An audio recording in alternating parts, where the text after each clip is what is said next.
can't accept the loss, I'm hard-headed. There's a little bit of madness to my method. Many falling off that fine line that I'm treading. I risk anything to be great, and I'm not letting nobody rob me of my victory. Number one, that's what I'm meant to be. When by any means, only thing that makes sense to me, I can make nice or make history. I got that dog in me, yeah, turn me up. Big energy, got the crowd going nuts. I got that dog in me, yeah, up. I take on anyone, I don't need a one-on-one. Got that dog. Welcome back to another episode of the Mercer Sports Report. I'm Nikazi Hawkins, and I'm here to update you on all things Mercer sports. Saturday featured a road trip for our Mercer Bears football team as they traveled to face the Catamounts of Western Carolina. Now, the experts had Western Carolina ranked 10th in the nation. The experts had the Bears as double-digit underdogs heading into the game. But the thing that the experts don't take into account is that the game is not played on paper or in polls. The game is played between four white lines on the gridiron for 4 whole quarters. Coach Cronick and his squad put the critics and the rest of the SoCon on notice with their performance on Saturday. Despite winning the toss and electing to kick the ball away, the Bears wound up with the ball anyway.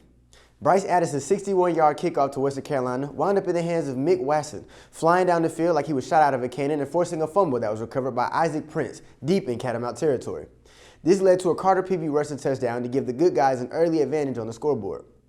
Later in the first quarter, Peavy used his cannon of a right arm to find Mr. 3000, Ty James, for an 18-yard touchdown. On the kickoff following James's touchdown catch, the special teams unit came up with another big play.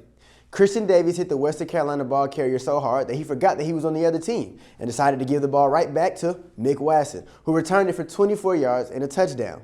This capped off a huge 21-point quarter for the Bears that really set the tone on both sides of the ball. The offense did a great job as a unit, controlling the tempo of the game and capitalizing on drives with scores. Carter Peavy was 18 for 28 with 212 yards and 1 touchdown through the air and 2 touchdowns on the ground. Ty James was Mercer's leading receiver with 6 catches for 115 yards and a trip to the promised land himself. Al Wooten II was the leading rusher for the good guys with 15 carries for 75 yards and a trip across the goal line as well. A huge part of the offensive success was the amount of times that the defense got them extra possessions. We touched on the job the special teams did with 2 fumbles that they forced and recovered. What we haven't covered was the performance of Mercer's no-fly zone. The Bears secondary provided coverage that rivals Verizon's cell phone towers all over the nation. Richie Coffey, Lance Wise Jr., and Miles Redding each took turns disguising themselves as Catamount receivers as they all recorded 1 interception. Agent Zero must be trying to work his way into the offensive rotation as he found the end zone for the 2nd week in a row following his interception. While the secondary took care of whatever made it out of the backfield, the front line did a really good job of finding their own way into the backfield. The Bears defense recorded 5 tackles for loss, led by 2 from Ken Stanley, who also recorded the lone sack for the Bears as well. Stanley was the Bears' leading tackler along with Lance Wise Jr., as they both recorded 8 for the game. As the offense flourished and the defense continued to dominate as they have all season, the Bears told the experts to take their posing opinions and put them where the sun don't shine, as they walked into E.J. Whitmore Stadium and captured a 45-38 victory over a top 10 FCS opponent for the first time since defeating Sanford just a few years back.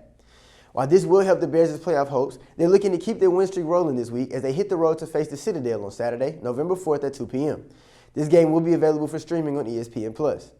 To keep up with the good guys on the gridiron, follow @Mercer Football on Instagram and Twitter. The Lady Bears volleyball team will look to spark their win streak back up again after falling to Western Carolina and the Citadel here at home. They'll be on the road this Friday and Saturday to face Furman and East Tennessee State. To stay up to date on everything going on with the Lady Bears volleyball team, follow @Mercer Volleyball on Instagram. The Lady Bears soccer team competed in the Southern Conference Tournament this weekend. They defeated the Citadel in the first round by a score of 1-0. Lena Dyke scored the Lady Bears' lone goal in the 20th minute of play thanks to an assist from Kendall Cook. Despite the win in the first round, the Lady Bears season came to an end in the second round as they fell to East Tennessee State by a score of 1-0. I'd like to take this time to congratulate our soccer superstars on a great season. I'd also like to extend an extra congratulations to 2 of our Lady Bears in particular. Shout out to Jada Mormon and Larkin Thomason. Jada Mormon was selected to the first team All-Southern Conference team, and Larkin Thomason was selected to be on the second team All-Conference and All-Freshman team. Continue to shine for MU, ladies. For all things women's soccer, follow @MercerWSoccer on Instagram. The men's soccer team fell to the University of North Florida and East Tennessee State this past week. They'll look to get back to their winning ways as they begin conference tournament play on Friday, November 3rd against UNC Greensboro. This game will be held in Johnson City, Tennessee. To keep up with the Mercer men's soccer team, follow @MercerMSoccer on Instagram. The Mercer cross country team was in action again this weekend. The men and women both competed in the SoCon championships. The women placed 4th out of 10 teams, while the men placed 3rd out of 10 teams. They will compete in the NCAA South Region Championships on November 10th in Gainesville, Florida. To keep pace with the Mercer cross-country team, follow at MercerXCTF on Instagram. Mercer's softball team will be in action again on Saturday at 4 p.m. as they play host to University of West Georgia, and again on Sunday at 2 p.m. as they host Wallace State Community College. The ladies are looking to continue their perfect preseason as they prepare for their regular season in the spring. To keep up with our Lady Bears on the diamond, follow at Mercer Youth Softball on Instagram. That concludes this episode of the Mercer Sports Report. I'm Nikazi Hawkins, and I'll see you next time. Go Bears.